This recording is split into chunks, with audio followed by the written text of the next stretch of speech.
जैसे कि मैं कहता हूं कि ये बच्चों प्रूफ करो कि एक ट्राइंगल है। नहीं जी ये एक सर्कल है। ये तेरे को सर्कल, अब मैं तुमसे कहूंगा कि तेरे को सर्कल दिख रहा है, ये ट्राइंगल है, हेंस प्रूफ। तो वही वाली बात है यहाँ पे। Good morning and welcome back to Saman classes बच्चों। अब ये हमारा रियल नंबर का जो चैप्टर चल रहा है, जिसका अभी चल रहा है रैशनल और इरेशनल नंबर, और उसी के अंतर्गत से हम लेके आए हैं आपके लिए डाउट्स, जो कि एक्सरसाइज 1.4 है आरएस अग्रवाल में। तो अगर आप डाउट सेशन को सही से समझ रहे हैं तो बने रहिए इस डाउट्स में। देखिए ये आपका क्वेश्चन कह रहा है proof that √2 + 3 is an irrational number given that √3 is an irrational number. इस टाइप का अगर आपके पास कभी भी दूसरे क्वेश्चंस आते हैं कि 2 + √3 है, 2 - √3 है, 2 × √3 है, कुछ भी आता है, आपको करना क्या है ये देखो। अभी मैं एक क्वेश्चन बताऊंगा, उसके आगे वाले सेम क्वेश्चन वैसे ही होंगे। तो यहां देखते हैं। सबसे पहली बात, अभी हमने √6 को क्या किया था, अभी इरेशनल प्रूफ किया था। तो हमने जब इरेशनल प्रूफ किया था तो उस टाइम पे हम कर क्या रहे थे, इरेशनल को मान लिया था रैशनल। ठीक है, तो मैं यहां भी वही चीज करूंगा, मान लेता हूं कि 2 + √3 जो है एक रैशनल नंबर है। Let 2 + √3 is rational number. क्या मान लिया बच्चों मैंने कि जो 2 + √3 है वो एक रैशनल नंबर है। ओके, अच्छा जी, अब ये तो मैंने मान लिया कि 2 + √3 जो है रैशनल नंबर है। इस हिसाब से अगर मैं आपसे ये कहता हूं कि 2 + √3 को मैं a/b के फॉर्म में लिखना चाहूं तो कोई दिक्कत है? नहीं होना चाहिए दिक्कत, है ना। देन 2 + √3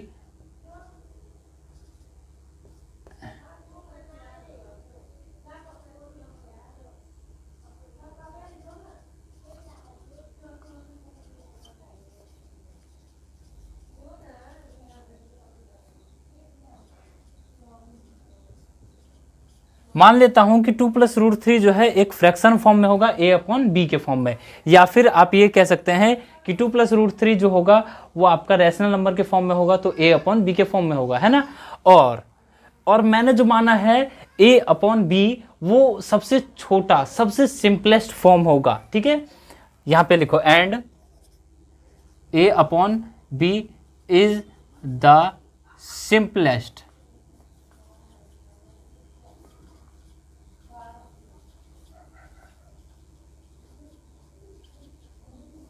यहां पे लिख दो as a and b have no factor other than 1। माना कि अगर ये सिंपलेस्ट फॉर्म है, ठीक है, तो उसके पास एक के अलावा कोई और जो है फैक्टर नहीं होगा। ये तो कोई दिक्कत नहीं है। इन तीनों लाइन में आपको कोई दिक्कत है तो बताओ, नहीं है ना दिक्कत? सुनो आप दोबारा से। अगर आपसे कोई कहता है इरेशनल प्रूफ करो, तो मैंने कह दिया कि इरेशनल है, चलो जी। जैसे कि मैं कहता हूं कि ये बच्चों प्रूफ करो कि एक ट्राइंगल है। नहीं जी ये एक सर्कल है। ये तेरे को सर्कल, अब मैं तुमसे कहूंगा कि तेरे को सर्कल दिख रहा है, ये ट्राइंगल है, हेंस प्रूफ। तो वही वाली बात है यहाँ पे। लेकिन ये मजाक की बात है, तो मजाक को थोड़ा सा साइड हटाइए। यहाँ पे अब हमने क्या किया, मान लिया कि इसे एक रैशनल नंबर है। अगर ये रैशनल नंबर है तो ये a/b के फॉर्म में होगा, जैसी बात है। और a/b भी जो मैंने माना है वो उसका सिंपलेस्ट फॉर्म है। ठीक है, तो और अगर a/b जो उसका सिंपलेस्ट फॉर्म है तो उसके पास एक के अलावा कोई और फैक्टर नहीं होगा। अब आप एक बात बताइए कि अगर मैंने कहा कि 2 + √3 को मैंने a/b माना है, क्या माना है बच्चों, b। इस हिसाब से √3 जो आपका √3 होगा उसकी वैल्यू क्या हो जाएगी, a/b - 2, यही होगा। और अब आप एक बात बताइए कि किसी रैशनल डिफरेंस, आप जानते ही होंगे, difference of to rational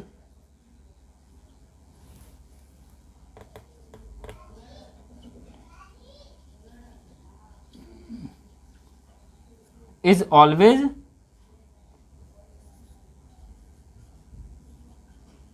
rational number. क्या आप समझे? Difference of to rational number जो होगा वो हमेशा ही एक रैशनल नंबर आएगा। तो इस हिसाब से ये जो है, ये क्या, a upon B minus two is a rational number.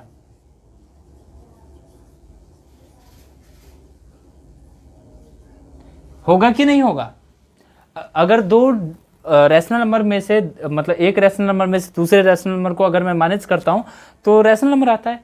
अच्छा, तो √3 जो है इसके इक्वल है, इसका मतलब √3 भी क्या हो जाएगा? Rational number. तो लिख दो √3 is also a rational number. लेकिन यहां पे तो ये भाई साहब कह रहे हैं कि √3 इज अ रैशनल नंबर। अब क्या करें? लेकिन ये तो दिक्कत हो गया। इस हिसाब से तो हम कह रहे थे कि √3 एक रैशनल नंबर है, लेकिन ये तो कह रहे हैं √3 इरेशनल नंबर है। तो दिस कॉन्ट्राडिक्ट, जो अब बहसबाजी हो रही है कि क्वेश्चन हमसे कह रहा है कि √3 जो है इरेशनल नंबर है और मैं कह रहा हूं कि रैशनल नंबर है, तो ये जो है क्वेश्चन अगर हमसे बहसबाजी कर रहा है इस समय पे, तो हम क्या करेंगे कि हम बोलेंगे चलो जी आपकी बातें सही है, अगर √3 इरेशनल है तो ये पूरा भी इरेशनल ही होगा। ओके, लिख दो इसी चीज को यहां पे, बहसबाजी नहीं करने का, क्योंकि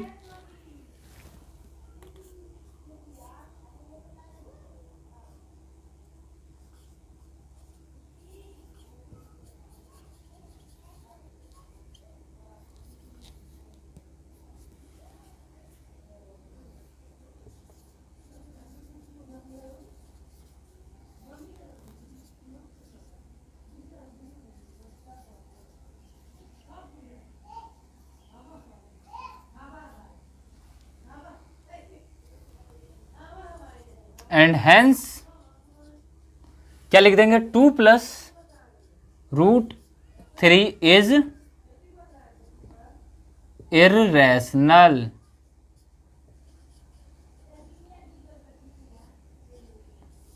क्या आपको इतनी छोटी सी बातें समझ में नहीं आई? आया ना समझ में? देखिए, अब जो इसका अगला क्वेश्चन है वो भी मैं इसी हिसाब से डिस्कस कर लेता हूं।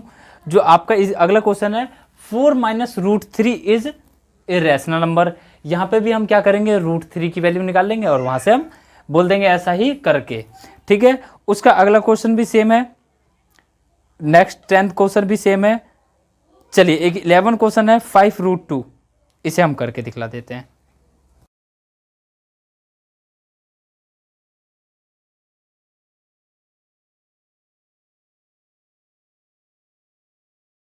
देखिए, अब आपसे कह रहा है कि proof that 5√2 is irrational number और given that √2 is irrational number. ठीक है, इसमें हमें यह प्रूफ करना है कि 5√2 एक इरेशनल नंबर है, और बस इतनी सी बातें दी हुई है कि √2 एक क्या है? Irrational number. चलिए, फिर से वही बहस करने की बातें आ गई हैं सामने, जो कि अब मैं इससे करने वाला हूं। कैसे करूंगा? आओ मिलके करते हैं बहस। क्या करेंगे कि ये कह रहा है कि 5√2 जो है भाई साहब इरेशनल नंबर है, तो मैं कहूंगा नहीं जी, नहीं, 5√2 जो है रैशनल नंबर है। 5√2 इज अ रैशनल नंबर। मैंने कह दिया कि 5√2 एक रैशनल नंबर है। अच्छा, अगर मैं ये कह देता हूं कि 5√2 एक रैशनल नंबर है, तो then 5√2 is in the form of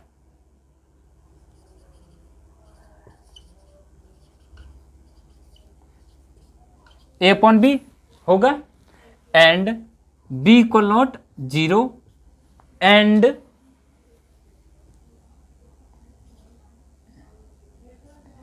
a upon b is the simplest form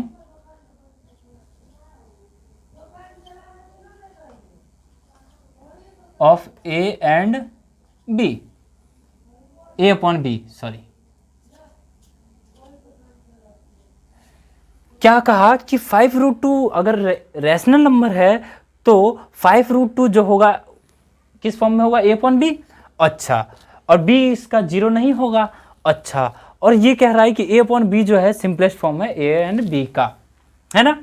तो इसका मतलब A and B have no common factor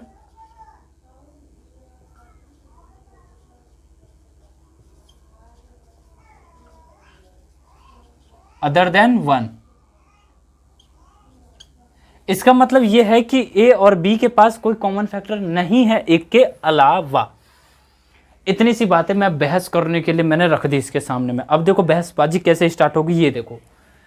इसने कहा कि 5√2 रैशनल है, मेरे को प्रूफ मैंने कह दिया कि नहीं करूंगा जी, ये रैशनल नंबर है ना, रैशनल नंबर है। अच्छा जी, रैशनल नंबर है तो ए अपॉन बी के फॉर्म में होगा, हाँ। अच्छा, बी और इसका 0 नहीं हो सकता, ठीक है। A upon B is the simplest form of A and B, मैंने माना है कि ए और ए अपॉन बी जो है उसका सिंपलेस्ट फॉर्म है।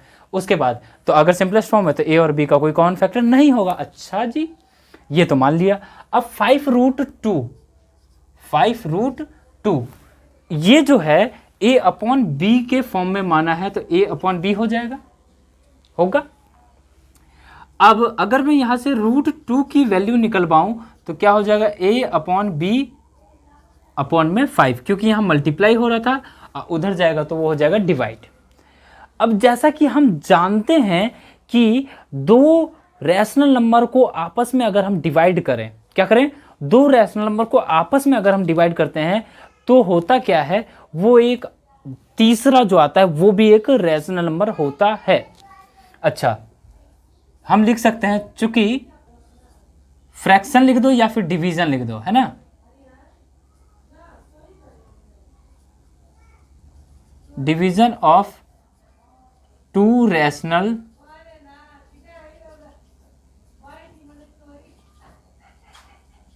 Always a rational number. मैंने बोला कि division of to rational number जो होगा हमेशा एक रैशनल नंबर आएगा, ऐसा है रैशनल नंबर की प्रॉपर्टी होती है जो कि क्लास 8, क्लास 7, क्लास 6 में हम पढ़ते हैं। अच्छा, तो इस हिसाब से ये जो है ए अपॉन 5b वो आपका जो आएगा वो एक रैशनल नंबर होगा, है ना। So A upon 5b is a rational number. अब आप एक बात बताओ, ये इसके इक्वल है और ये रैशनल नंबर है, तो जैसी बात है √2 भी एक क्या होगा, रैशनल नंबर होगा। Then √2 is also a rational number. अब फिर से हम बहसबाजी करेंगे क्वेश्चन के साथ, चलिए कैसे देखते हैं। √2 जो है एक रैशनल नंबर है, √2 एक इर्रेशनल नंबर है। गलत हो गया ना, हो गया ना गलत, कुछ गलत नहीं हुआ। ये देखो, मैं कह रहा हूं कि √2 जो है रैशनल नंबर है, लेकिन क्वेश्चन कह रहा है कि √2 इर्रेशनल नंबर है। अब जब होगी क्या मुठभेड़ होगी हमारी क्वेश्चन के साथ, तो हम जो है हार जाएंगे। हम कहेंगे ठीक है जी, तुम्हारी बातें सही है, ठीक है, तुमने जो कहा है वो सही है। दिस कॉन्ट्राडिक्ट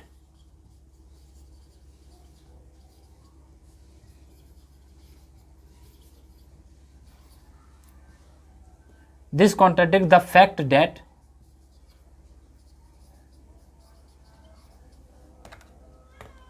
√2 is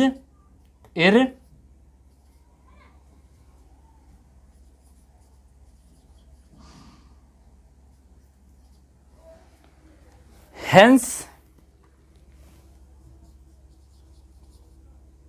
5√2 is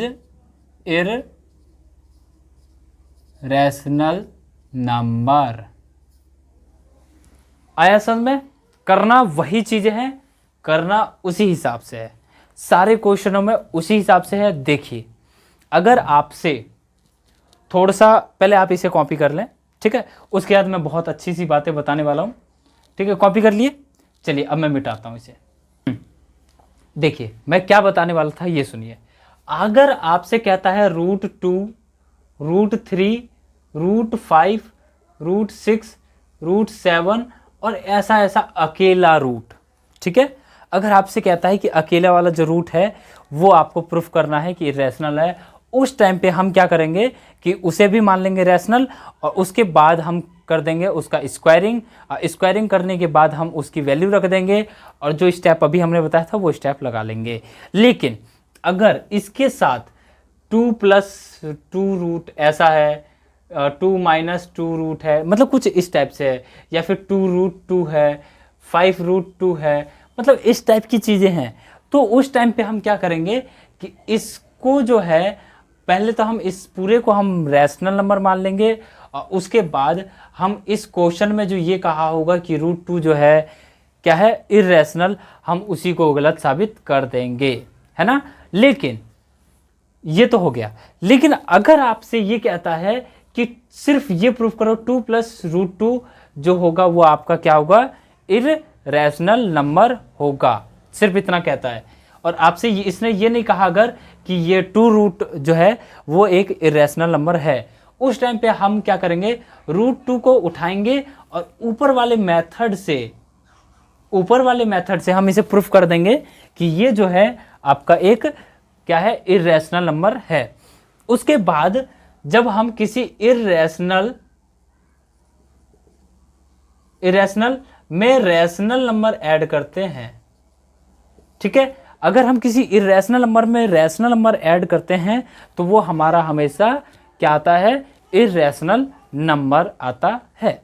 आया क्या समझ में? अगर वीडियो पसंद आया हो और ये सारी चीज़ें आपके लिए इन्फॉर्मेटिव रही हो तो वीडियो को लाइक, चैनल को सब्सक्राइब कर लेना। मिलते हैं फिर नेक्स्ट वीडियो में, तब तक के लिए bye bye, tata, take care, thanks for watching.